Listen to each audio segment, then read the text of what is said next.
Assalamualaikum warahmatullahi wabarakatuh. Waalaikumsalam warahmatullahi wabarakatuh.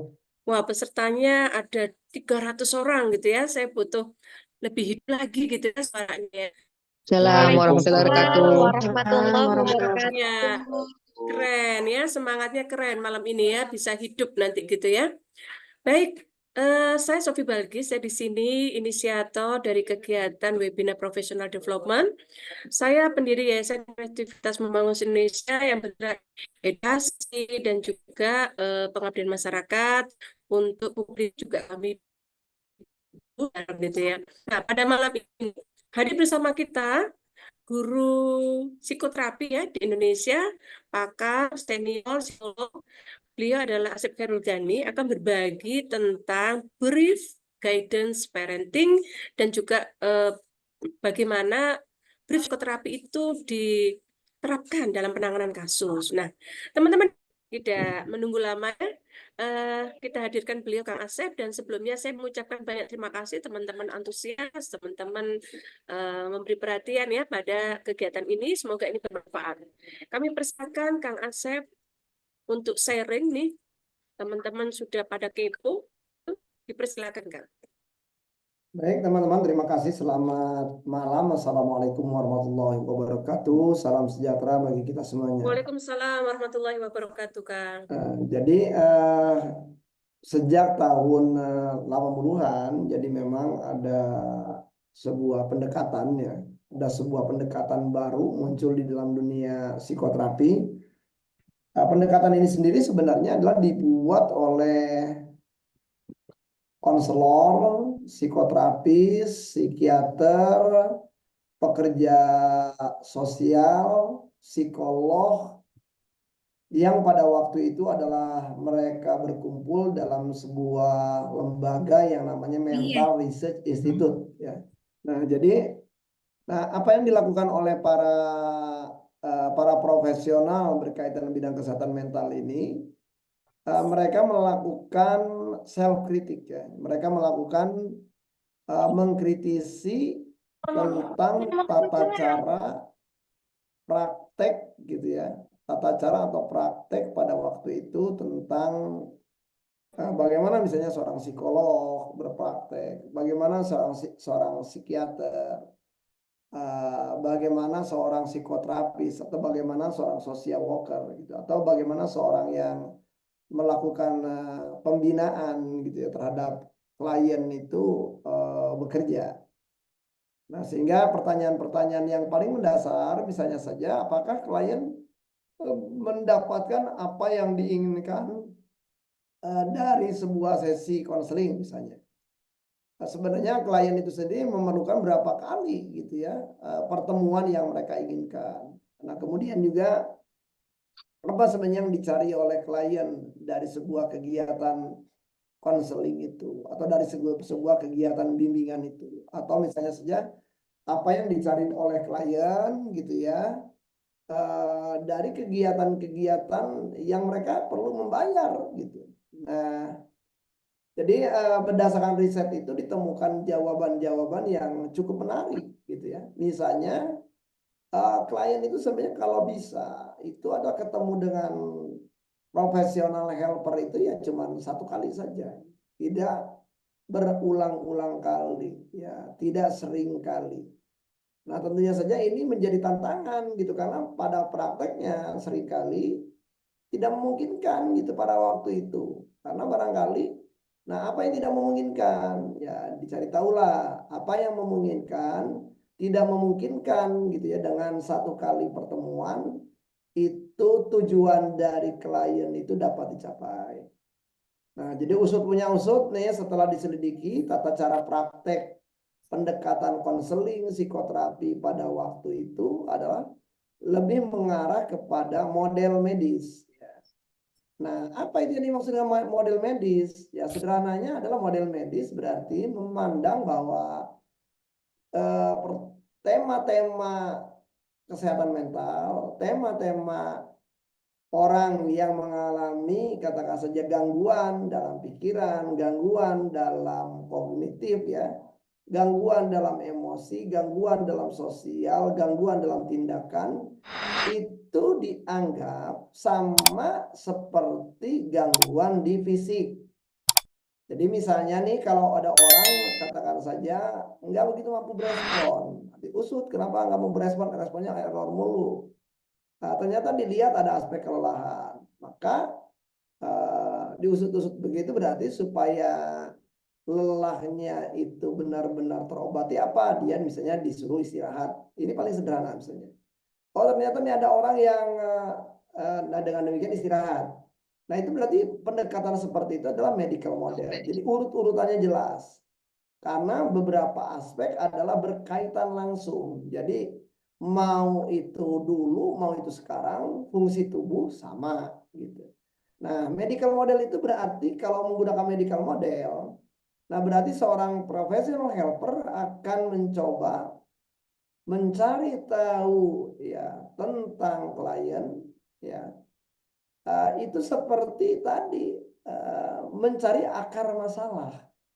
Nah, jadi akar masalah dipandang tema-tema psikologis itu adalah menetap sama seperti tema fisik. Nah, padahal kita tahu bahwa banyak tema-tema psikologis itu seringkali tidak ada lagi karena sudah menjadi histori gitu ya. Nah, sudah menjadi histori, sudah menjadi sejarah. Nah, sehingga nggak bisa diurut kacang seperti tadi tuh. Nggak bisa diurut seperti sebab akibat seperti tadi. Nah, sehingga banyak misalnya, saya kasih contoh. Anggap aja misalnya ada orang broken home. Nah, orang broken home diusut. Kenapa dia broken home? Oh, ternyata dia nggak ada, kan ternyata katakan saja dia tidak ada seperti keluarga lain, ada pembinaan dari tokoh ayah. Oh, kenapa nggak ada pembinaan dari tokoh ayah? Karena sudah terjadi perceraian.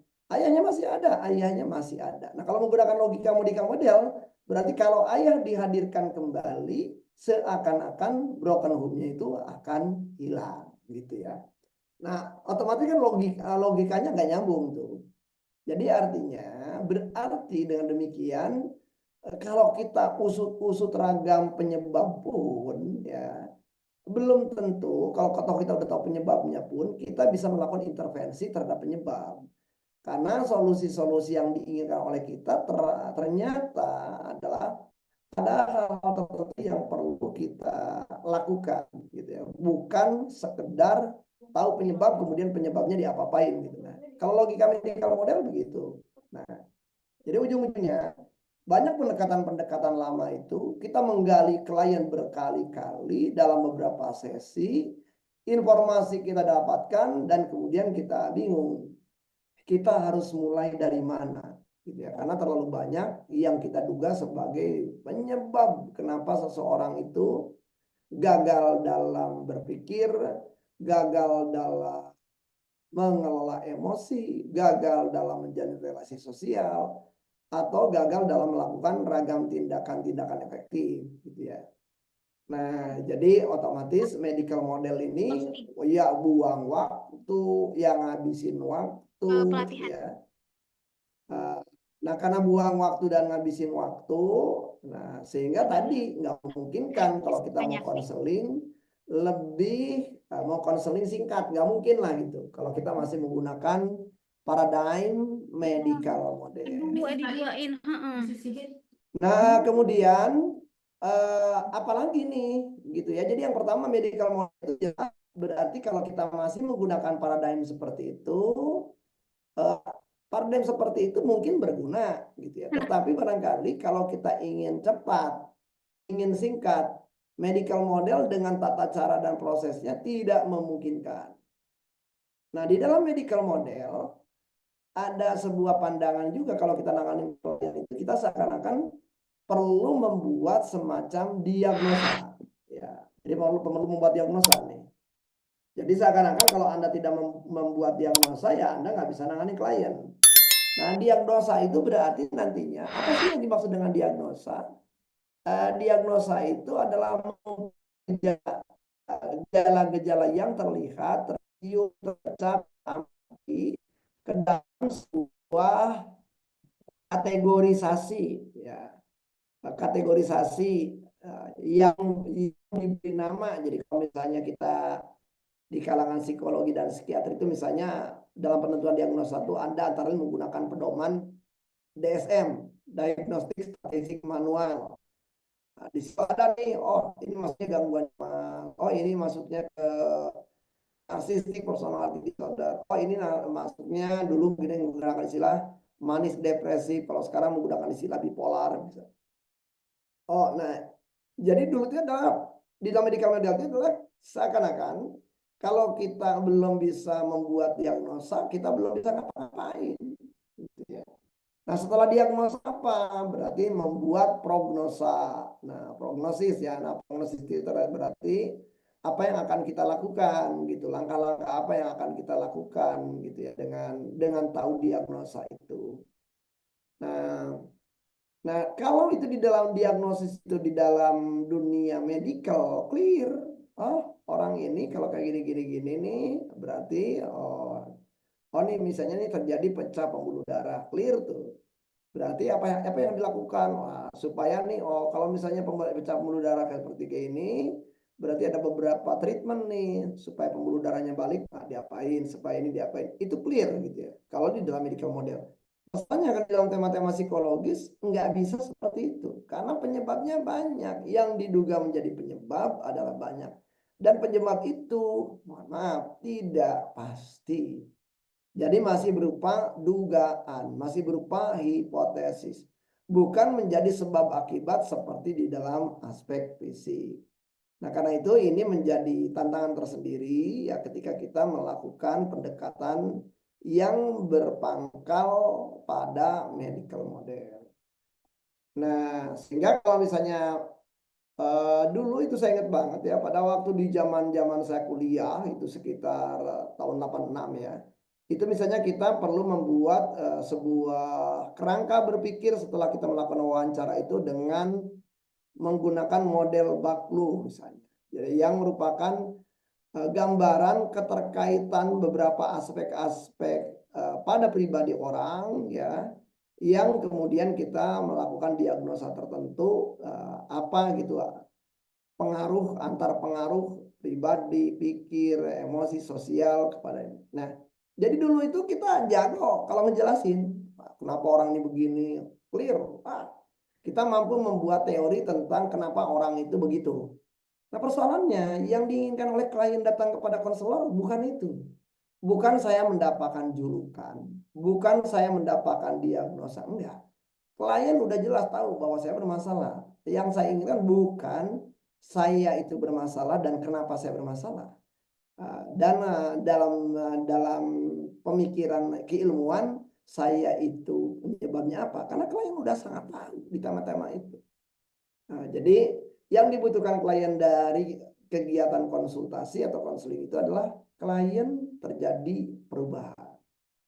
Nah, jadi klien datang kepada konselor ingin mencari perubahan, ingin mencari solusi, bukan sebuah diagnosa, bukan sebuah judgement, bukan sebuah label. Nah, jadi ini yang barangkali di tahun 80-an itu sendiri para profesional helper ini terhenyak lah ya. Wah, ini ternyata nih apa namanya tata layanan yang kita lakukan selama ini kepada klien itu nyaris boleh dikatakan hampir sia-sia, tidak memberikan banyak perubahan pada diri klien. Nah, jadi karena menggunakan pendekatan medical model itu, dengan pendekatan seperti itu jadi waktu terbanyak di dalam kegiatan. Katakanlah kalau kegiatan konseling itu ujungnya itu adalah ada sebuah komunikasi terapeutik gitu yang menyebabkan klien tersadarkan untuk mencari ragam cara-cara solusi misalnya, anggap aja begitu ya. Anggap aja misalnya di situ ada 9 proses, ada 9 tahapan. Maka dulu itu bisa jadi tahapan terlama itu di tahapan 1, yaitu apa? Mencari akar masalah.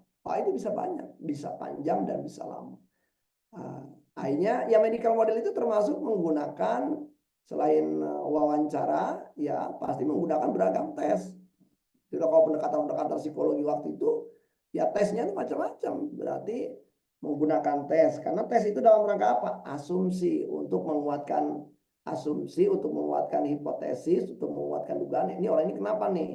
Karena memberikan penjelasan tentang orang ini kenapa menjadi lebih penting dibandingkan bagaimana membawa orang ini menuju tujuan yang ingin mereka dapat. Nah, jadi teman-teman, nah, proses yang satu yang wawancara dan tes ini panjang sehingga itu bisa ngabisin waktu beberapa kali pertemuan. Nah, ya otomatis bisa jadi ada beberapa klien yang keburu mundur sebelum seluruh sesi selesai. Sehingga otomatis ya klien nggak dapat apa-apa.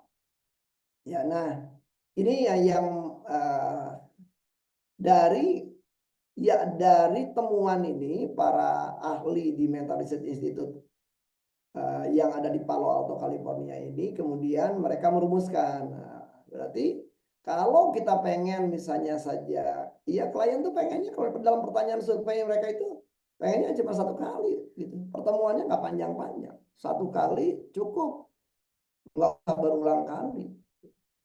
Nah, karena pengennya satu kali cukup, maka berarti ya perlu ada perubahan cara, perlu ada perubahan langkah, perlu ada perubahan paradigm. Nah, sehingga mereka lihat sebenarnya kalau orang pengen berubah, perlukah kita tahu gitu penyebab-penyebab di masa lalu? Kalau kita pengen membantu orang itu berubah ke masa depan, apakah menjadi sangat perlukah gitu untuk mencari kenapa dia gagal? Untuk mencari kenapa dia nggak berhasil, untuk mencari kenapa dia bermasalah. Nah, ternyata jawabannya dari para ahli pada waktu kayaknya nggak juga. Bisa saja kita membuat orang berubah tanpa kita ngutak-ngatik dia punya masalah apa. Nah, sehingga kita fokus saja kepada arah perubahan yang diinginkan dari diri klien. Nah, karena itu jadi yang tadinya adalah pertanyaan-pertanyaan di dalam pendekatan psikoterapi lama yang pertama berorientasi kepada medical model. Nah, sekarang berarti orientasinya adalah kepada solution. Apa sih sebenarnya solusi yang dicari, solusi yang diinginkan, solusi yang didambakan oleh klien. Nah, yang kedua berarti prosesnya, kalau kemarin itu ngotak-ngatik masa lalu dan ujung-ujungnya malah mendapatkan ragam dipandang sebagai penyebab sehingga malah kehilangan fokus karena terlalu banyak gitu. Penyebabnya bisa C. Ini mana dulu nih yang perlu diatasi? Susah gitu ya. Nah, karena sulit gitu ya, maka kayaknya itu malah jadi seorang konselor atau social worker atau psikologis atau psikiater itu jadi puyeng nih, ini kok jadi banyak banget gitu yang dipandang sebagai penyebab. Nah, enggak, kalau setiap penyebab aja satu penyebab baru diatasi gitu ya, itu berarti makin butuh banyak sesi lagi.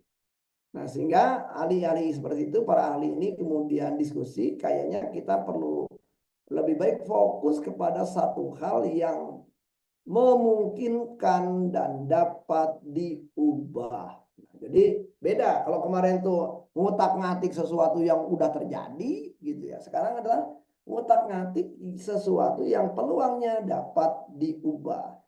Kalau kemarin orientasinya terhadap problem, ya root cause problem. Nah, sekarang fokusnya adalah kepada develop solution gitu ya. Jadi bagaimana membangun solusi. Nah, artinya berarti ada perbedaan nih. Nah, berikutnya ditanya gitu ya, pertanyaan-pertanyaan apa sih yang sering kali digunakan oleh para professional helper di waktu itu. Jadi di dalam pendekatan lama itu apa? Rupanya pertanyaan yang paling banyak ditanyakan itu pertanyaan why. Mengapa? Nah, kalau pertanyaan why diajukan, ya pastinya jawabannya adalah berkaitan dengan ada alasan. Nah, alasan ini seringkali adalah terkumpul menjadi BEJ. BEJ itu bukan Bursa Efek Jakarta. Tapi B-nya adalah blame, perilaku menyalahkan, ya menyalahkan seseorang, menyalahkan kelompok orang, menyalahkan lembaga, menyalahkan sistem. Kemudian excuse, ya excuse. Jadi excuse itu mencari pemakluman gitu, dan justify mencari pembenaran. Oh, saya tuh begini karena gitu. Jadi Nah, ujung-ujungnya kalau kita misalnya berarti ada kelemahan, orang berarti membuat teori tentang penyebab yang belum tentu itu akurat, yang belum tentu membuat itu valid, gitu ya. Karena berdasarkan pengakuan klien, yang klien itu sendiri membuat alasan untuk kenapa terjadinya sesuatu.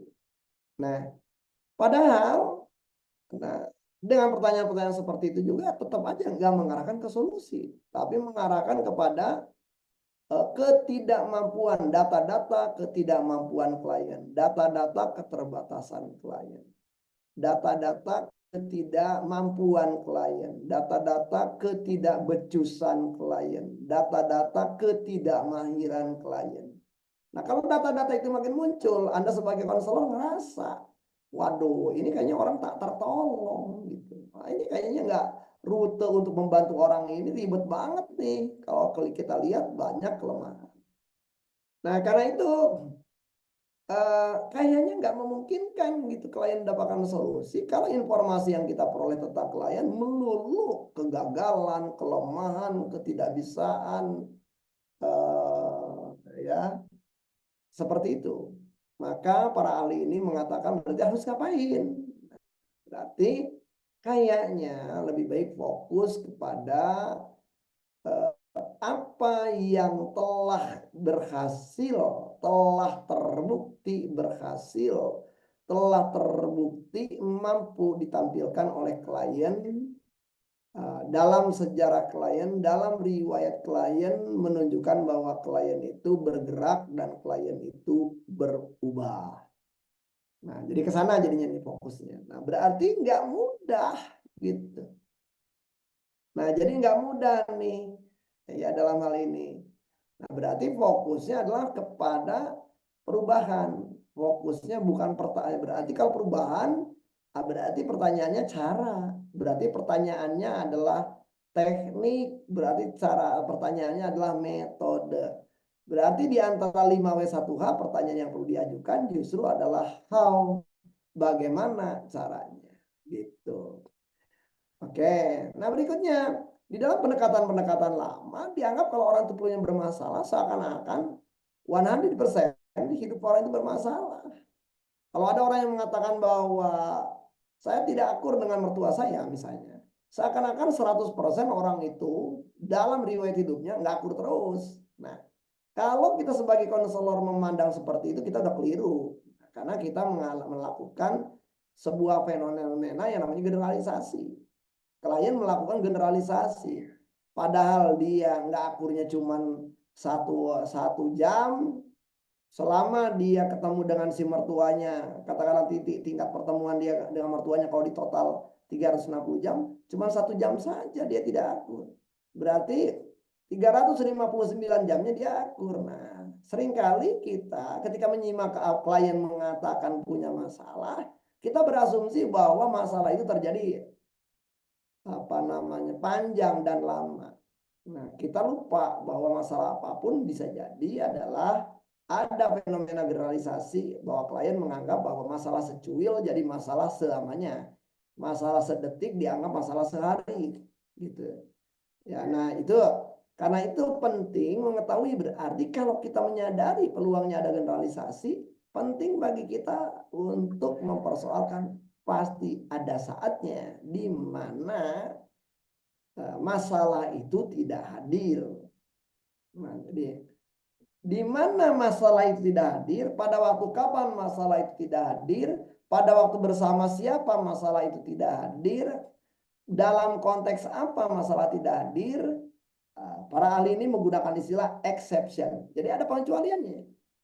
Ketika seseorang mengatakan misalnya saya tidak akur dengan mertua saya, di dalam benak saya sebagai konselor, pasti ada pengecualian lah. Ya, ada nggak saat dimana kan itu ada pertanyaan exception nantinya. Ada nggak saat dimana meskipun Anda merasa bahwa Anda dengan mertua Anda tidak akur, coba ceritakan ya dari sejak Anda mengenal mertua Anda sampai sekarang di mana Anda akur. Nah, kalau kita nanyanya kayak gitu, waduh banyak banget itu jawabannya. Berarti selalu ada exception atas keluhan-keluhan klien yang sifatnya generalisasi seperti itu. Nah, karena itu berarti Nah, ini kan mengubah paradigm juga. Nah, dengan demikian berarti kita tahu bahwa diri klien itu sendiri berarti ada beberapa teknik approach kita pada waktu kita menyimak klien itu harus kritis, harus membongkar model pemikiran klien. Karena model pemikiran klien sangat mungkin berkabut, sangat mungkin terdistorsi, sangat mungkin ada pengaburan informasi. Nah, berarti kalau konselornya nggak mempunyai keterampilan-keterampilan menggali model metanya klien, peluangnya adalah kita terjebak di dalam asumsi yang keliru tentang klien. Berarti di situ berarti kita memerlukan gitu beberapa keterampilan-keterampilan berpikir jernih sehingga kita bisa mengajukan pertanyaan-pertanyaan yang menukik yang membuat kita benar-benar membantu klien mengetahui dunia berpikirnya sendiri. Nah, ya jadi ada yang namanya exception. Nah, berikutnya kalau di dalam pendekatan lama itu yang digali adalah kelemahan-kelemahan, weaknesses, handicap gitu ya. Maka kayaknya nih si para ahli ini ngelihat semakin orang tuh digali-gali, dicolek-colek, didongkel-dongkel kelemahan-kelemahan dirinya, klien itu menganggap kegiatan konseling itu menjadi sangat tidak nyaman. Sangat tidak nyaman, sangat teror. Kalau orang itu mengalami tema-tema PTSD mungkin malah menjadi retraumatisasi justru dari dikorek-korek nggak jelas begitu. Nah, karena itu kayaknya perlu beralih dan itu juga ujung-ujungnya juga tetap membuat kita bingung harus ngapain. Maka para ahli ngelihat kayaknya bandul pertanyaan ya perlu diarahkan kepada arah yang berbeda, yaitu mengajukan pertanyaan-pertanyaan berkaitan dengan resources atau sumber daya atau bahasa lainnya strength yang dimiliki, yang dihadapi, yang dihayati oleh klien. Nah, jadi penting itu ditanya kepada strength-nya, apa nih kekuatan yang dimiliki oleh klien. Kekuatan itu bisa berupa pengetahuan yang dimiliki oleh klien. Kekuatan itu bisa berupa pengalaman-pengalaman real yang dialami oleh klien. Bisa juga mungkin juga wawasan klien. Bisa juga berupa keterampilan-keterampilan klien. Bisa juga berupa pengalaman-pengalaman klien mengatasi ragam permasalahan. Ya. Nah, yang relevan dengan tujuan klien. Jadi agak beda nih, gitu ya. Nah, kalau dulu kita kenapa kamu begitu, kalau sekarang coba dipikirkan, adakah pengalaman-pengalaman kamu selama ini di mana kamu berhasil menyelesaikan masalah yang relevan dengan masalah ini. Coba ingat-ingat gitu ya. Nah, ini menjadi penting mengetahui ragam perbedaan di sini gitu ya.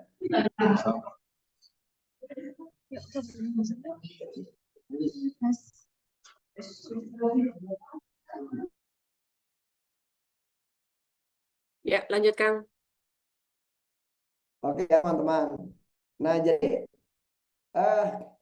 nah dari situlah kita lihat bahwa banyak yang menyebabkan semua tadi, terutama adalah paradigma medical model ini, dengan tata cara pelaksanaannya, paradigmnya ini memungkinkan, nggak mungkin lah selama kita masih menggunakan paradigm yang sama, kita bisa singkat gitu. Jadi brief itu maknanya singkat.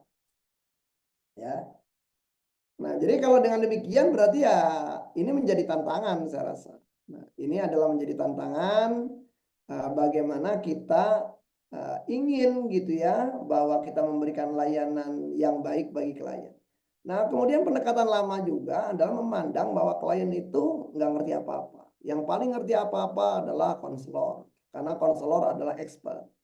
Nah, itu para ahli di mental research itu kayaknya ngelihat itulah yang menyebabkan biang kerok juga, karena itu menjadi biang kerok berarti adalah penting diatasi. Nah, cara mengatasinya yaitu kayaknya nggak bisa gitu. Yang paling ahli tentang diri klien tentunya klien. Nah dulu karena seorang terapis, konselor, psikoterapis kemudian psikolog, kemudian social worker itu memandang dirinya expertise, maka yang menentukan arah, tujuan, sasaran adalah sehingga klien itu seakan-akan menjadi pasif saja. Nah, itu pendekatan ini kayaknya nggak bisa dipertahankan. Sehingga kayaknya adalah justru perlu dibalik arahnya, perlu diubah arahnya. Nah, sehingga perubahan arah inilah yang menyebabkan orang itu adalah mau melakukan perubahan. Nah, jadi dengan cara seperti inilah para ahli itu kemudian memandang ada perubahan paradigm, berarti ada perubahan asumsi. Nah, kalau dulu adalah klien adalah dianggap pasif, sekarang klienlah yang aktif. Karena para ahli ini menyadari banyak saran-saran dari konselor, saran-saran dari psikolog, saran-saran dari psikiater, saran-saran dari para pekerja sosial itu nggak digubris oleh klien. Kenapa nggak digubris? Nggak gue banget gitu. Saran itu kalau untuk menjalankannya juga harus saya belajar dulu gitu. Sementara saya nggak mempunyai sumber daya pengalaman, pengetahuan, keterampilan yang sudah tersedia pada diri saya. Sehingga untuk melakukan perubahan kayaknya menjadi sangat sulit dan menjadi sangat mustahil. Nah, itulah yang menyebabkan hari ini melihat bahwa tampaknya paradigma lama itu perlu diubah, paradigma baru adalah perlu dipakai. Ditambah lagi juga ada tekanan orang-orang Amerika pada waktu itu, lebih kecenderungannya orang Amerika itu cenderung pragmatis, ya, pragmatisme. Kemudian juga filsafatnya juga fungsionalisme. Jadi kalau nggak berfungsi, nggak kerasa fungsinya, ya mendingan ditinggalin aja. Nah, dan dari situlah kemudian mereka melihat kayaknya para profesional helper ini perlu bebenah diri. Nah, hasil bebenah diri itulah kemudian dikenal dengan istilah brief psikoterapi. Nah, brief psikoterapi ini nantinya ya jadi macam-macam brief ya. Ada brief counseling, ada brief coaching, bisa juga turunannya nanti brief guidance, brief mentoring, brief parenting, ya sangat tergantung mau ke bidang apa.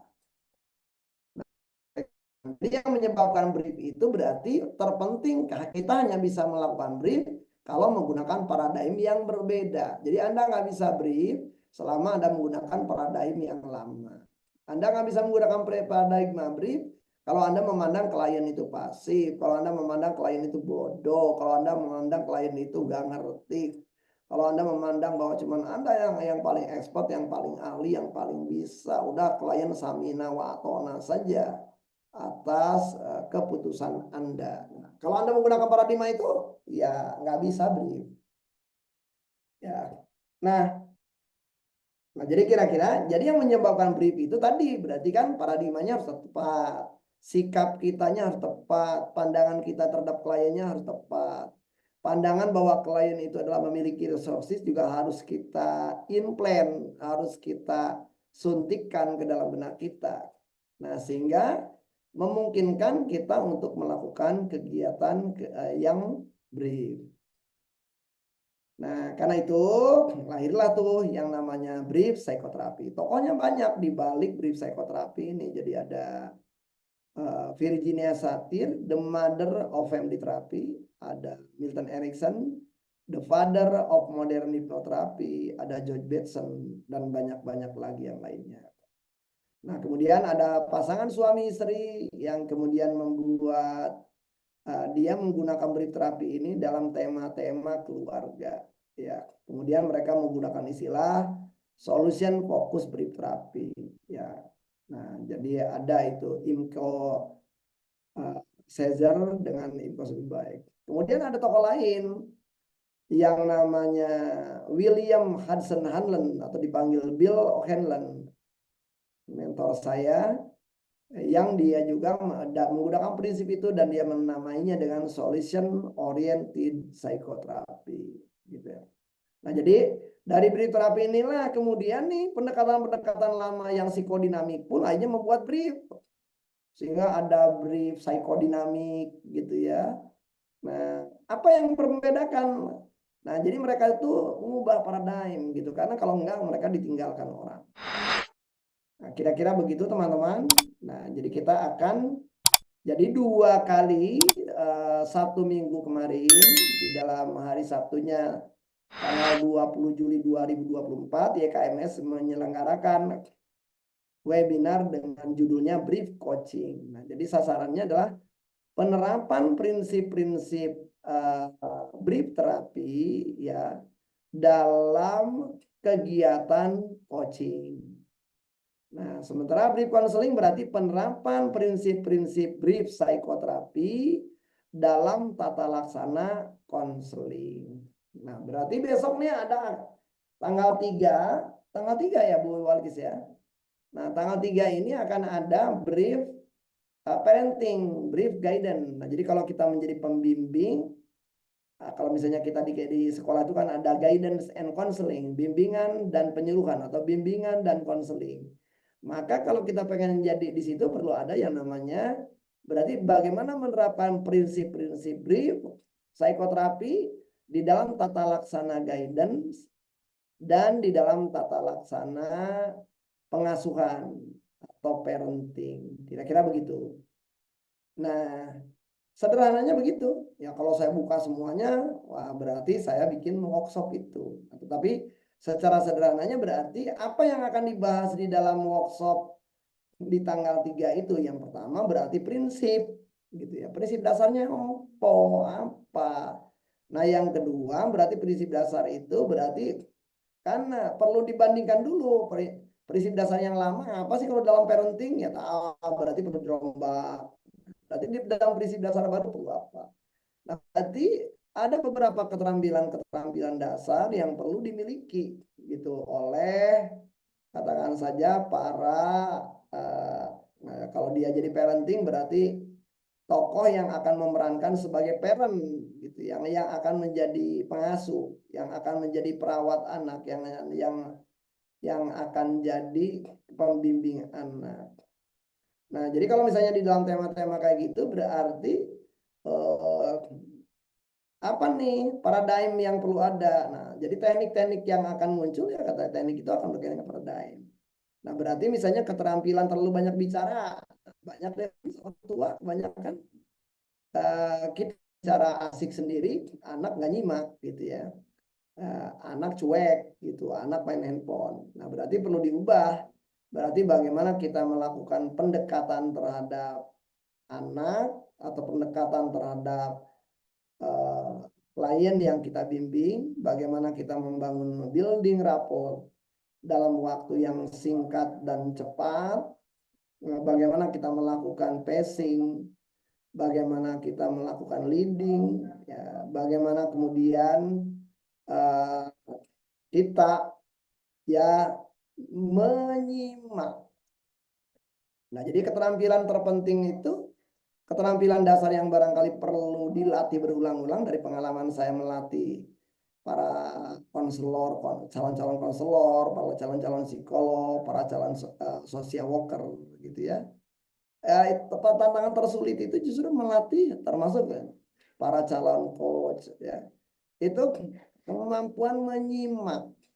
Karena banyak di antara orang tidak hadir, tidak attend pada waktu klien itu hadir di dalam diri dia. Nah, jadi kemampuan menyimak itu diawalinya dari attending. Nah, bagaimana kita attend? Bagaimana supaya kita benar-benar hadir bersama klien. Bukan badannya doang di situ, tapi pikirannya nggak tahu kemana. Nah, kemudian apa bukti hadir itu adalah kalau Anda mampu listening. Nah, listening yang benar itu yang kayak gimana? Nah, berarti ada beberapa keterampilan yang perlu kita latih. Jadi seorang yang mampu listening paling dasar adalah kalau mampu mengulang kembali omongan dari klien. Mampu memantulkan kembali, mampu kita nggak ibaratnya menjadi reflektor, menjadi pemantul. Pemantul yang pertama paling gampang repressing. Pemantul berikutnya adalah apa sih opini yang disampaikan klien diungkapkan. Oh, opini Anda ini ya. Kemudian pemantul juga adalah apa yang dirasakan klien, memantulkan emosi-emosi yang dialami oleh klien. Nah, jadi dipantulkan, oh Anda merasakan perasaan ini. Oh, Anda rupanya tidak suka. Oh, Anda sangat kecewa. Itu adalah, nah tentunya saja kalau kita nggak bisa ngomong kayak gitu, kalau kita nggak menyimak. Nah, pantulan seperti itu nggak ada beda umpan lambung dalam voli, sehingga kalau betul hipotesa kita berkait dengan pemantulan tadi, si klien akan mengatakan dengan iya, gitu ya, tentang hal seperti itu. Nah, jadi teman-teman, kemudian juga, nah berarti penting juga beberapa kemampuan kita ya dalam rangka mengarahkan itu sendiri adalah memanfaatkan dan menyadari bahwa klien itu pada dasarnya adalah resource people untuk dirinya sendiri. Nah, bagaimana pengejawatan bahwa kita menyadari bahwa klien itu adalah resource people? Nah, tentunya saja berarti dari bagaimana kita melibatkan klien untuk terlibat, untuk menyemangati klien bahwa ia perlu menyentuh resources yang sebenarnya sudah ada pada dirinya. Nah, tentunya saja diperlukan beberapa sifat kesabaran kita membimbing klien dengan mengajukan sejumlah pertanyaan, menyimak, mengajukan pertanyaan, menyimak, mengajukan pertanyaan, menyimak. Nah, ini yang barangkali adalah bisa kita latihkan. Nah, sehingga secara teknik berarti ada beberapa keterampilan dasar tadi yang nanti kita pelajari, ada beberapa keterampilan bicara yang kita perlu punya, ada beberapa keterampilan mengajukan pertanyaan yang kita perlu. Nah, akan tetapi ada hal terpenting yang barangkali wajib diketahui kalau orang pengen brief di dalam tema-tema tadi, yaitu berpuasa dari 12 roadblock. Berpuasa dari 12 hal yang akan menghambat terbinanya keakraban antara kita dengan klien, antara kita dengan anak kita, antara kita dengan antara kita misalnya saja dengan anak didik kita. Apa itu ya 12 roadblock? Ya, salah satunya misalnya Anda kasih judgement kepada orang itu, Anda menyindir orang itu, Anda katakan saja memberi julukan kepada orang itu, Anda memberikan nasihat padahal orang itu nggak perlu nasihat dari Anda. Itu salah satu saja dari 12 roadblock tadi. Nah, jadi kalau kita nggak bisa puasa dari situ, ya kenapa dulu banyak ya kayak gitu ya, karena kita expert, tapi kan orang belum tentu suka gitu, walaupun barangkali pernyataan kita benar dan akurat. Nah, karena ujung-ujungnya yang kita inginkan terjadi perubahan real pada diri klien, dan perubahan real pada diri klien hanyalah akan terjadi kalau klien adalah menyadari bahwa saya ingin berubah. Nah, kesadaran ingin berubah ini sangat mungkin gara-gara tadi seorang konselornya atau seorang guide-nya atau seorang pengasuhnya melakukan 12 roadblock, ya jadinya kliennya malah jadi resist, bertahan, ogah gua. Lebih mending kalau masih resisten, yang lebih parah kalau terjadi reaktansi. Apa itu reaktansi? Reaktansi adalah perilaku klien melakukan tindakan yang sebaliknya dari yang disarankan oleh konselor, oleh coach, oleh guide gitu ya. Yaitu melakukan tindakan yang, kalau misalnya ada orang di dalam tema-tema adiksi ya, makin disarankan justru dia makin adiksi. Nggak ada beda kalau misalnya kita punya beberapa orang tua yang punya anak perempuannya dikomentarin terus gitu. Kamu tuh anak perempuan boyao gitu ya, apa namanya, rapikan tuh kamar. Wah, alih-alih kamarnya makin rapi, kamarnya sengaja dia buat acak-acakan. Nah, perilaku reaktansi itu sederhana saja. Karena orang perlu ngerasa bahwa dia punya otonomi, dia punya kewenangan, dia punya hak itu untuk menentukan dirinya sendiri. Nah, berarti kalau kita nggak paham bahwa di ujung sebelah sana tuh kebutuhan untuk otonomi itu penting, dan kalau kebutuhan itu tidak tercapai, ya mimpi kali ya gitu ya, perubahan itu terjadi pada diri klien. Nah, jadi itu yang barangkali nanti akan kita explore selama dari jam 8 sampai jam 5 sore gitu ya, di tanggal 3 Agustus 2024. Nah, lalu tanggal 4 Agustusnya ada namanya konferensi kasus ya. Konferensi kasus berarti bedanya dengan workshop apa? Kalau dalam konferensi kasus berarti ada orang-orang yang pernah menangani kasus-kasus apapun menggunakan pendekatan brief psikoterapi. Nah, jadi ada beberapa para peserta dari yang sering kali ikutannya KMS ini. Nah, itu akan ada beberapa orang yang menampilkan penanganan kasus menggunakan pendekatan brief. Nah, berarti kalau konferensi kasus itu ya nanti udah bukan lagi bicara teori tentang briefnya, tetapi di situ bagaimana brief itu dimanfaatkan, digunakan oleh para profesional helper ini dalam menangani kasus-kasus yang mereka temui. Nah, bisa jadi kasus yang ditampilkan itu single case tadi bisa jadi multi case tadi. Nah, kalau multi case tadi kita bisa menemukan barangkali nanti dari beberapa para penyaji itu pola penanganan kasus menggunakan pendekatan brief. Nah, itu tanggal 4 Agustus 2024. Nah, kira-kira begitu teman-teman. Jadi saya kembalikan kepada Bu Sofi Balkis sebagai inisiator YKMS dan inisiator dari kegiatan ini. Terima kasih. Teman-teman ini sudah dapat gambaran nih ya, bagaimana pendekatannya bergeser, paradigma bergeser dari konvensional ke kekinian gitu ya, dari yang model medical menjadi model brief begitu. Nah, memang ini ya brief ini memang lebih sesuai dengan kebutuhan. Di sini saya lihat ada guru BK, ya, ada psikolog, ada terapis. Eh, Misalkan di eh, BK ya, di selalu atau akar masalah.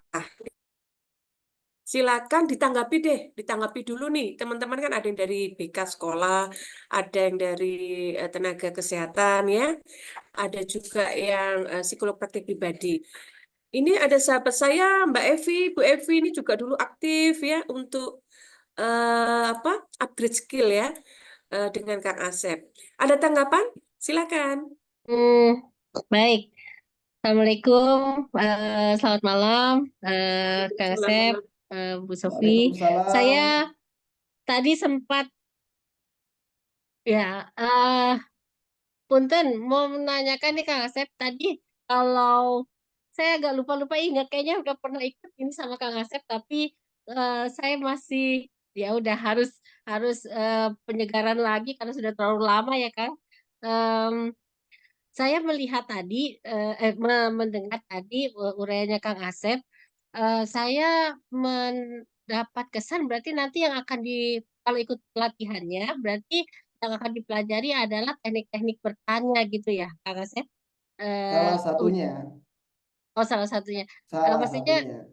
eh, ya namanya psikolog itu kan andalannya selama ini selalu tools. Jadi kalau misalnya klien datang itu berarti kita udah nggak pakai lagi tes apa eh, apa namanya grafis misalnya kayak gitu Oh itu udah enggak, nggak dipakai sama lagi. sekali kita akan tidak menggunakan benda-benda itu. Oh Nggak oke. akan Jadi menggunakan merosa, nggak menggunakan wise, nggak menggunakan tes kepribadian, nggak menggunakan tes apapun. hmm, oke. Benar-benar hanya mengandalkan kemampuan bertanya dan kemampuan observasi dan kemampuan menyimak. Oh oke baik baik baik. Eh, arahnya kita berusaha untuk men-trigger klien untuk recall kekuatan dirinya itu ya, Kang Asep ya. Ya, arahnya sebenarnya bukan ke situ. Itu mah hanya memanfaatkan saja. Arahnya dari awal kita tidak nanya apa masalah Anda, apa tujuan yang ingin Anda capai dengan konseling dengan saya, gitu. Oh, oke. Apa tujuan yang ingin Anda capai? Tujuan saya pengen curhat saja. Yang Anda maksud curhat itu apa persisnya? Oh. Jadi kebanyakan kan, mohon maaf nih Bu Evi, banyak kalau orang pengen curhat kan kita si psikolognya tetap semangat supaya ada solusi. Padahal klien pengen Betul. curhat doang aja. Iya. Nah, kalau misalnya kita kayak gitu, yang Anda maksud dengan curhat itu apa? Ya saya cerita, saya plong, saya pulang. Oke. Bagaimana Anda tahu bahwa diri Anda plong? Nanti saya kasih tahu kalau saya plong. Oh, oke. Itu aja. Seperti itu. Berarti di situ tujuan kita, apa yang Anda harapkan dari seorang konselor supaya Anda bisa curhat dan plong? Ya saya ingin Bapak sekedar dengerin saya. Ya bolehlah ngulang-ngulang omongan saya. Bolehlah tanggapin dikit gitu ya. Tetapi jangan paksa saya untuk mengubah perilaku saya. Di situ kan udah jelas yang dia inginkan klien ya cuman itu aja. Berarti Iya. peranan konselor apa? Yang ngikutin aja maunya lu sampai situ ya udah. Nah, di dalam pendekatan lama kan kita kadang-kadang maunya kita. Ya, Kang, tapi kalau maaf ya, kalau sepengamatan saya, orang kita itu kan memang kalau orang kota oke lah, tapi kalau misalnya orang di daerah nih Kang, kadang-kadang jawabannya kan juga nggak akan bisa panjang gitu. Ditanya iya, iya, enggak gitu. Itu Enggak, kalau itu sorry Bu Evi, itu mah pertanyaannya keliru kalau ditanyakan di sini. Kalau oh pertanyaan itu mah nggak ada kaitannya dengan teknik psikoterapi apapun itu mah. Itu pertanyaan paling dasar dari konseling, yaitu building rapport. Kalau kita building rapportnya kurang, ya mau orang tukang ngomong pun jadi hati-hati bicara. Nah, jadi tema itu lebih ke tema building rapport. Gimana membangun keakraban dengan klien. Itu mah temanya lebih tema di situ. Bukan oke. berkaitan dengan tema teknis. Anda mau pakai teknik apapun itu mah tema akan ketemu dengan klien yang seperti itu. Jadi kliennya berarti kan masih pony layer, masih resisten, kata-katanya cuma ya tidak, ya tidak, ya tidak. Itu bukan dalam arti kliennya begitu, enggak. Klien ngerasa belum akrab dengan si konselor. Nah, berarti yang perlu dilakukan apa? Bagaimana tuh membangun keakraban. Jadi temanya di luar teknik kalau itu. Itu Oke, adalah oke. lebih ke bagaimana konselor membangun, karena itu bisa ada 5 layer ya, lima lapisan gitu ya. Bagaimana klien menyikapi konselor dari lapisan paling luar, pony layer ya, yang barusan tadi jawaban seadanya, ya tidak doang gitu ya, diam pasif, sampai ke ada orang yang sangat ekspresif gitu ya, dia yang berinisiatif gitu mengungkapkan apapun. Jadi kalau tema itu lebih ke ada hal yang perlu dilakukan oleh siapapun dalam rangka membangun hubungan dengan klien. Sama aja seorang ibu dengan anak. Kenapa anak saya kalau misalnya ke temennya ya ceritanya kok bisa panjang? Kenapa kalau sama saya kok ceritanya pendek-pendek? Ngomongnya pendek-pendek. Nah, berarti temanya bukan di tema teknik itu, tetapi tema di building rapport. Bagaimana membangun keakraban dengan klien. Oke, oke, oke Kak, paham. Iya. Makasih banyak. Ya, sama-sama. Terima kasih Mbak Evi. Semangat, Sama-sama. semangat Oke. sekolahnya. Jadi gimana nih rumah sakitnya? Gimana rumah sakit nih? Alhamdulillah Kang. Masih jalan. Oh, Nah, yang punya klinik di Makassar oh, itu oh, ya? ini rumah sakit besar di Makassar nih. Aduh, gitu ya Kang Asep. Lagi S3 di Jawa itu, Kang. Enggak, Eh, Oh, oh bukan Bu Evi ini tuh yang bukan, lagi S3. bukan. Bukan ya? Bukan.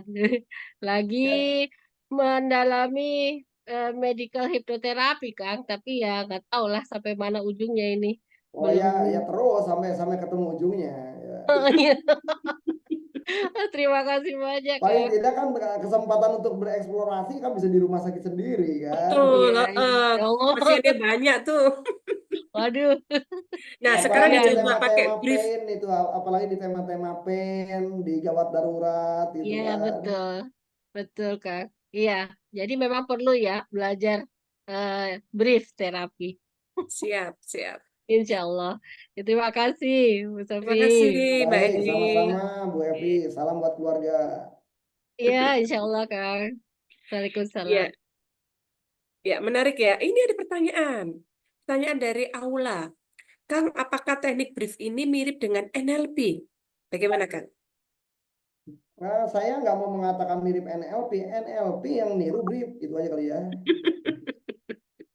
NLP itu kan adalah kan pemodelan dari tokoh-tokoh psikoterapi. Salah satu tokoh yang dimodel itu ada dua, ada Virginia Satir, ada juga Milton Erickson. Ya, jadi ya otomatis. Jadi bukan brief yang niru NLP gitu. Kalau NLP kan baru tak ada ya bergerak kemudian di tahun 87-an ya. Sementara brief psikoterapi hadir sebelum itu. Nah, yang ngotak-ngatik brief itu adalah orang-orang yang dimodel oleh NLP. Jadi dengan kata lain secara logikanya bukan brief niru NLP, tapi NLP memodel brief. Demikian. Ya, jadi sudah terjawab ya. Ini ada Jadi pertanyaan ini ya. ada pertanyaan dari Siti Nurania. Siti Ya, Nurania. mm-mm. Ya. Bu everyone, Pertanyaannya bolehkah dijelaskan adalah, apa saja 12 hari yang akan Heeh. menghambat keakraban kita dengan klien? Saya tidak bisa menjawab Oh, 12-12-nya, ya itu mah di workshop saja. Tetapi tadi ada beberapa hal, misalnya Anda ngasih judgement kepada klien. Nggak usah, ya, misalnya gini, ngasih julukan deh, ngasih julukan. Kamu kan pemalas. Ya. Tuh misalnya Anda ngobrol dengan anak Anda, kamu tuh pemalas sih. Nah itu salah satu ya. Jadi udah dua tuh ya. Termasuk juga memberikan nasihat, padahal orang nggak perlu nasihat Anda. Gitu. Nah, kamu tuh bagusnya gini gini gini dong. Lakukan ini dong. Padahal orang yang bersangkutan tidak dalam modus meminta ya, meminta nasihat dari kita. Nah, itu adalah salah satu dari 12 roadblock tadi. Gitu. Jadi intinya 12 roadblock itu adalah bentuk komunikasi yang justru menjadi menghambat keakraban, yang justru membuat orang otonominya terganggu, yang justru membuat orang malah menjadi pengen ngelawan kepada kita karena otonomi mereka terganggu. Demikian. Jadi 12 itu apa saja?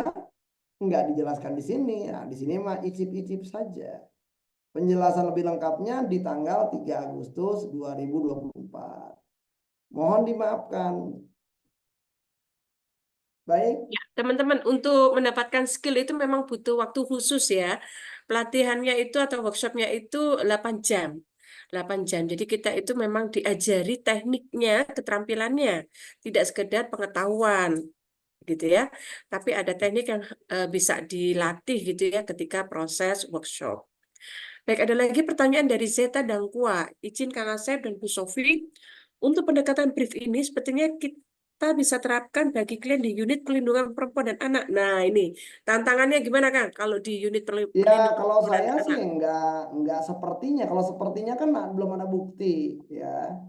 Kalau saya sudah sering melatih orang-orang yang di unit PPA, ketimbang mereka menggunakan pendekatan lama, orang-orang yang datang ke unit PPA itu datang cuma sekali, udah itu nggak datang lagi. Karena temanya juga tema-tema mengerikan, gitu ya kan. Orang males lah untuk datang berkali-kali. Maka pada waktu itu, ngelihat kenyataan itu, ada beberapa PPA di beberapa kabupaten kota ngundang saya. Saya bilang saya akan ngundang Anda, tetapi benar-benar Anda ngundang klien.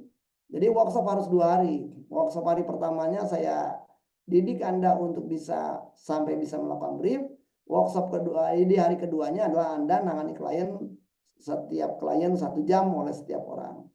Nah dari situ mereka menyadari, oh ternyata brief ini relatif lebih enak, lebih oke, lebih bisa. Tanpa mereka menjadi terbebani dengan klien nggak datang lagi. Gitu. Nah jadi karena itu saya mengkampanyekan brief itu, terutama kalau di unit PPA. Belum lama saya dengan unit ada LK3 Kota Depok. Nah, LK3 itu adalah salah satu di bawah Dinas Sosial Kota Depok berkaitan dengan tema konseling keluarga. Nah, kalau di dalam tema-tema mereka masih menggunakan pendekatan ini ya sulit, mereka nggak akan bisa nangani waktu. Karena banyak orang yang datang cuma bisa satu kali saja, nggak mau datang berulang kali. Gitu ya. Karena tema-tema masalahnya pun darurat umumnya. Maka saya membekali mereka, dan mereka juga kebanyakan bukan psikolog. Jadi orang-orang yang asalnya adalah di dinas itu mempunyai kesukaan ngebantu orang saja. Nah, orang seperti ini kalau misalnya dituntut dia menggunakan paradigma model kan ribet juga. Nah, maka saya kasihlah mereka belajar tentang brief ya. Dengan pendekatan brief ini mereka terbukti bisa ngebantu banyak orang. Bagaimana saya tahu terbukti ya? Karena saya drill mereka. Jadi setelah menangani satu klien, kliennya ditanya gimana menurut Anda apa yang sudah Anda dapatkan dari konseling tadi. Nah, umumnya klien mengatakan ada lonjakan perubahan pada diri mereka gitu ya. Jadi mereka memandang bahwa katakan saja mereka ngelihat bahwa perubahan sangat mungkin, banyak yang bisa dilakukan. Dan kalau kita tanya apakah menurut Anda perlu lagi untuk konsultasi di tema ini? Enggak. Saya udah tahu apa yang harus saya lakukan. Rata-rata jawabannya demikian. Nah, sebaliknya kalau kita tidak menggunakan pendekatan brief, orang itu kan 1 jam belum ngapa-ngapain. Apakah Anda mau datang lagi? Oh, capek saya. Jawabannya karena gitu. Nah, jadi di dalam apa yang dinamakan Mbak Zeta, jelas sekali bahwa betul unit-unit yang ada di kabupaten kota, unit perlindungan perempuan dan anak, unit PPA, ya unit P2 TP2A gitu ya, itu memang paling tidak mereka memerlukan itu gitu ya. Kalau kembali tadi asumsinya adalah nggak memungkinkan gitu untuk dilakukan proses yang panjang dan lama. Demikian Mbak Zeta. Jadi itu saya sudah melakukan beberapa pelatihan sampai pembuktian sehingga konselor-konselor itu ngerasa memang dengan pendekatan baru ini mereka ternyata adalah relatif lebih cepat, lebih nyaman, tidak terbebani oleh memikirkan masalah-masalah klien. Jadi kalau kita menggunakan pendekatan brief itu dijamin tidak akan mengalami secondary trauma dibandingkan kalau kita menggunakan paradigma lama. Karena kalau di paradigma lama kita pasti terpapar akibat-akibat efek-efek buruk dari kisah-kisah klien. Nah, sementara kalau kita menggunakan pendekatan brief ini, jawaban-jawaban klien itu seluruhnya resource. Sehingga nggak mungkin kita terpapar kisah-kisah buruk, kisah-kisah negatif, kisah-kisah sedih, kisah-kisah pilu dari diri klien. Demikian. Ya, Mbak Seta ini kayaknya aktivis atau pegiat gitu ya di perlindungan perempuan dan anak gitu ya.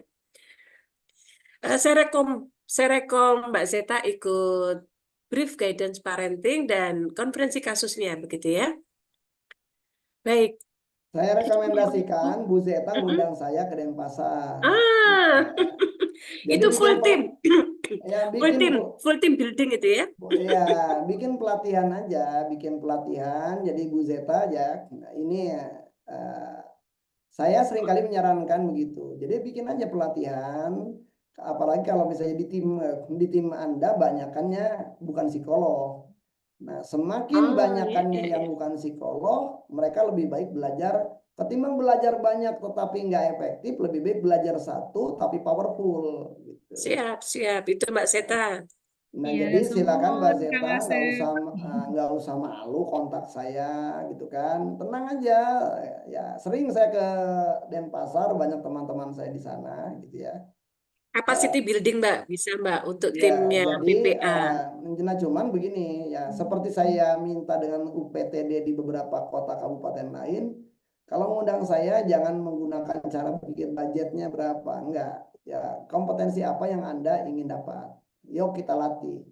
Mengenai masalah budget bisa kita bicarakan dengan cara persahabatan gitu ya. Oke, kira-kira begitu. Nah, Hatur terpenting nuhun bagi Kang kita Asep. adalah bahwa teman-teman ini menjadi kompeten dan mereka, jadi tantangan kita di tim unit PPA manapun saya rasa tantangannya itu adalah mereka mempunyai self efficacy yang tinggi gitu ya. Mereka mempunyai rasa yakin bahwa saya mampu. Nah, membuat orang-orang yang tadinya ya bukan orang-orang yang terdidik di psikologi, terdidik di konseling gitu ya, untuk bisa, ya memang nggak mudah karena mereka pasti jiper gitu kalau ngelihat psikolog itu apa. Nah, berarti satu-satunya cara, mari kita latih mereka dengan sebuah pendekatan yang peluangnya mereka adalah akan mahir dan akan bisa. Nah, dan saya dengan di beberapa UPTD saya mampu membuktikan itu. Karena itu ada 2 sesi, ada sesi workshopnya untuk mereka dan ada sesi workshop dalam pengertian sebenarnya, yaitu mengundang klien datang dari luar menggunakan media sosial. Kemudian mereka ya ada wawancara dulu yang dilakukan oleh mereka. Setelah itu mereka boleh diskusi dengan saya kira-kira alur nantinya seperti apa. Nah, setelah itu mereka menangani. Nah, dan umumnya ya dari pengalaman saya, mereka ternyata yang tadinya bisa berjam-jam, rentang waktu menangani kliennya itu menjadi maksimum saja kurang dari 50 menit. Gitu.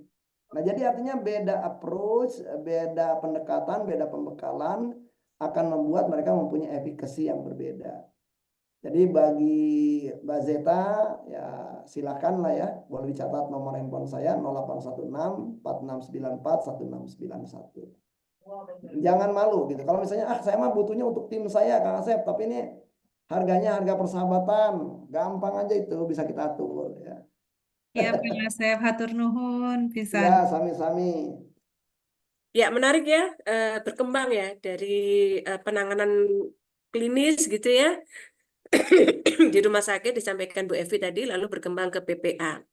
Yuk kita mau pindah topik, mungkin teman-teman punya sharing ya, mumpung ada pakarnya nih. Saya nanya lagi boleh? Oh boleh, Oh, silakan Dewi, maka. mumpung, Mumpung, silakan. mumpung gak ada yang nanya kan? Oh iya, silakan Bu Evi.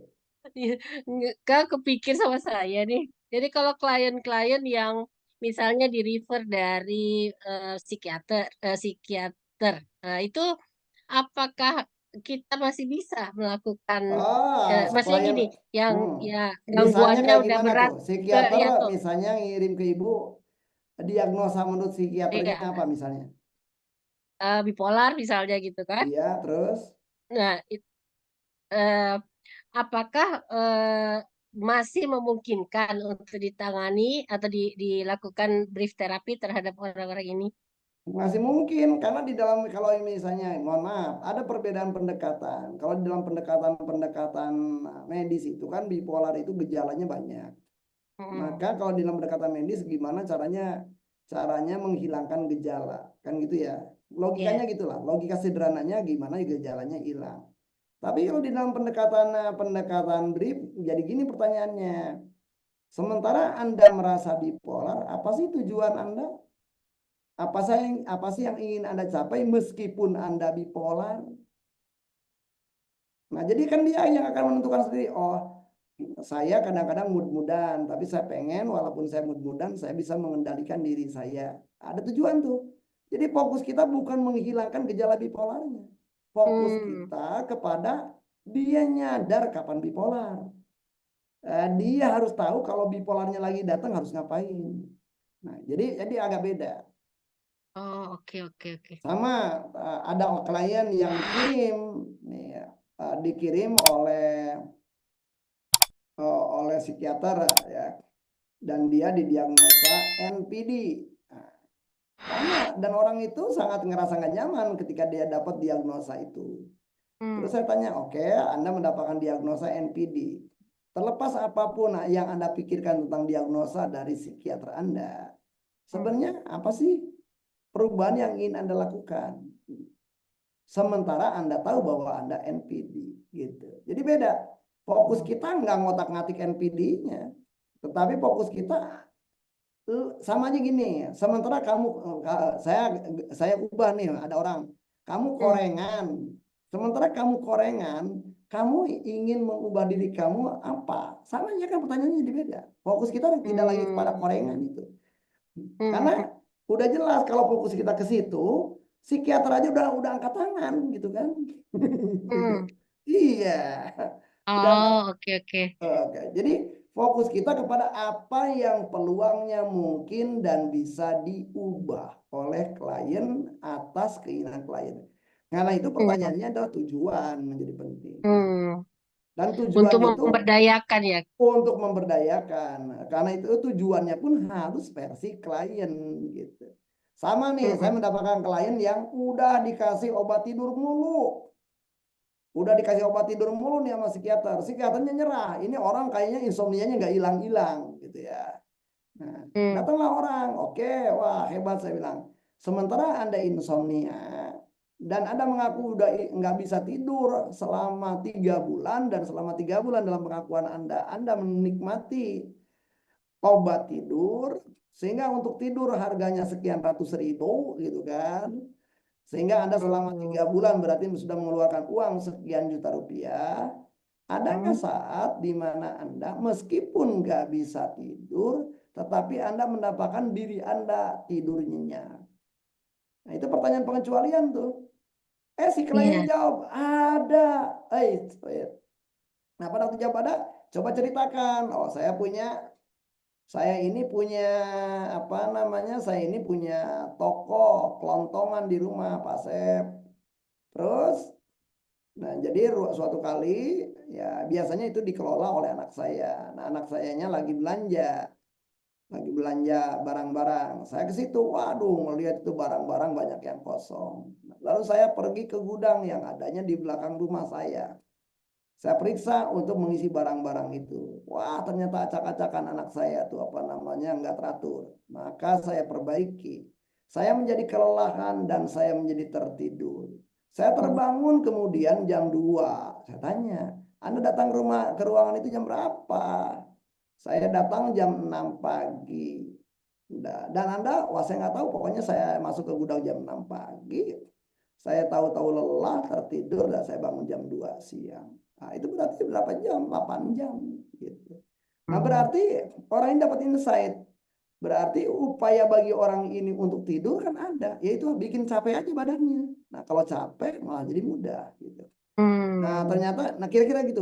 Rutenya jadi beda gitu. Rutenya jadi beda. Oke. Ya, jadi saya nggak akan nyaranin apalagi minum obat tidur segala macam. Ada lagi juga gini. Sementara Anda tahu bahwa Anda insomnia dan selama ini Anda mengeluhkan insomnia Anda. Dan karena Anda mengeluhkan insomnia Anda, ketika insomnia muncul, ya malah Anda menjadi resah gelisah. Nah, saya tanya nih, insomnia itu dalam bahasa lainnya kan tidak bisa tidur. Tidak bisa tidur dalam bahasa lainnya adalah Anda bangun, kan gitu. Nah, adakah mumpung Anda bangun bisa Anda manfaatkan untuk hal-hal terbaik bagi diri Anda? Kepikiran dia, iya ya kenapa nih nggak memanfaatkan keadaan bangun ini ketimbang ditidurin nggak bisa, lebih baik melakukan tindakan-tindakan yang bermanfaat. Hanya dia bikin project tuh. Dia bikin project, pokoknya mumpung gua dikasih bangun, sholat gitu ya, project akhirat ya, sholat segala macam. Masih bangun juga, ngetik, masih bangun juga bikin artikel, masih bangun juga bikin meme di Facebook, masih bangun juga terus gitu. Lama-kelamaan dia kelelahan gitu. Lama-kelamaan bablas tidurnya. Kira-kira gitu. Nah, jadi alur berpikirnya saya pikir beda kali ya. Beda. Jadi kita nggak akan mau. Jadi lebih baik orang do something ketimbang do untuk menghilangkan something. Nah, kira-kira begitu. Jadi saya pikir beda paradigmanya. Oke. Jadi nggak fokus di permasalahan Nggak akan fokus dia karena itu ya. Karena orang selama ini fokus ke permasalahan, buktinya bukan makin hilang tuh permasalahan, makin bertahan. Jadi ya, oke. Paham. Nuhun, Baik, Kang. sami-sami. Oke, kemudian di sini ada pertanyaan dari Nyambung, Rahayu Kang. Matias. Guru PAUD era saat ini AUD menghadapi dunia global yang sangat pelik, terutama kedewasaan dini karena perilaku orang tua. Mohon saran Kang untuk guru pria yang urgent untuk parent. dalam kasus ini, ya, dalam kasus seperti ini sebenarnya kita nggak bisa mengatakan juga anak dewasa dini, ya, kecuali kalau kita definisikan dulu dewasa dini itu opo, gitu ya. Cuman barangkali anak banyak terpapar informasi yang bisa jadi orang tuanya tidak terpapar informasi yang sama. Sehingga orang tuanya mengalami kegamangan, sehingga orang tuanya mengalami kekagetan.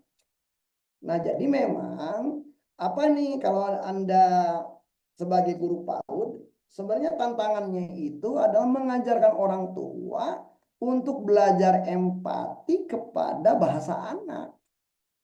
Nah, jadi sekarang tuh dua-duanya diajarin, orang tuanya turun ke bawah belajar bahasa anak, kemudian orang tuanya ngajarin anak dengan cara yang benar. Saya kasih contoh gini. Nah, pendekatan itu saya lakukan banyak di perusahaan. Di perusahaan itu juga sama urusannya. Bos ngerasa tersinggung dengan kelakuan anak buah yang generasi Z. Apakah generasi Z yang salah? Enggak juga. Ini mah lebih ke mereka mempunyai komunikasi dengan cara yang berbeda, gitu. Contoh, di generasi Z itu enggak diajarkan itu. Mereka tuh nggak bisa membedakan. Dalam bahasa Inggris you tuh kalau diterjemahkan ke dalam bahasa Indonesia kan jadi kamu, ya. Nah, kamu itu kalau di kita kan ada rasa bahasa. Oh, kalau orangnya lebih tua, kamu itu menjadi bapak atau menjadi ibu, gitu. Nah, ini ada seorang anak mahasiswa nih. Pak Asep, saya nggak bisa terima nih, nilai saya jelek. Nilai apa? Nilai mata kuliah ini doang nih. Oke, coba kamu ingat-ingat. Iya, enggak, pelajar nilai saya bagus, Pak. Ke guru itu mengatakan, tapi sikap saya katanya goreng patut, jelek banget. Nah, coba diingat. Apa perilaku? Iya, suatu kali pernah nih ngobrol. Saya mengatakan, ya, saya kan sudah memberikan makalah saya kepada kamu. Ngomong kepada dosen dia, gitu ya. Nah, jadi anak-anak generasinya saya bilang, oh gitu. Baik. Kamu bisa jadi nggak salah karena kamu nggak ngerti bahwa kata kamu itu rasa bahasanya beda. Nah, jadi kalau misalnya kamu ngomong ke orang tua yang lebih tua, mereka akan nyaman kalau dipanggil you itu diganti dengan kata sandang, bapak, ibu, atau kalau dia profesor dipanggilnya prof, ya. Dibandingkan kamu menggunakan kata kamu. Sama Anda bisa jadi menggunakan yours itu menjadi kalian. Nah, kalian itu rasa bahasanya bisa beda dirasakannya. Nah, jadi lebih baik menggunakan kalimat bapak, ibu. Nah, ngajarin tema begitu, ibu punten. Itu penting gitu ya. Sehingga orang itu menjadi punya skema baru gitu ya. Bukan sekedar dia cuma tahu bahwa dia salah, tapi dia nggak tahu bagaimana melakukan perbaikan. Nah, itu di luar negeri, gerakan mencoba mengajarkan kepada kedua belah pihak yang berkomunikasi untuk bisa mencoba mengerti dari sudut pandang kawan bicara itu sedang marak itu. Sedang marak. Ya, ada penelitian-penelitian tentang itu pun sedang marak.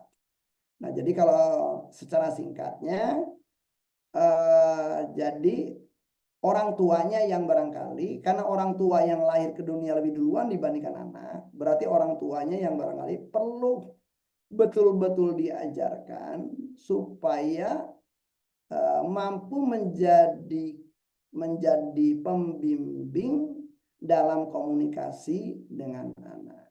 Demikian. Baik, terima kasih banyak teman-teman atas join meeting-nya ya. Nah, itu demikian dari saya. Terima kasih banyak. Mohon maaf jika ada suatu kurang berkenan.